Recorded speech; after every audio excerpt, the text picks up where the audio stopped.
«Эхо Москвы» в Уфе и общественная организация «Берзямлек» представляют рубрику «Говорим по-башкирски». Премия. Хайлык. Отказ от премии. Хайлыктан баш тарту. Отказ от премии. Хайлыктан баш тарту. Игроки футбольного клуба «Уфа» отказались от премий после проигрыша в сухую. Өфе футбол уенчылары корыга отылгандан һуң хайлыктан баш тарткандар.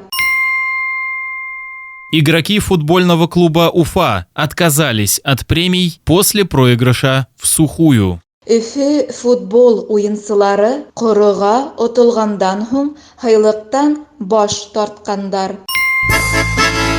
«Эхо Москвы» в Уфе и общественная организация «Берзямлек» представляют рубрику «Говорим по-башкирски».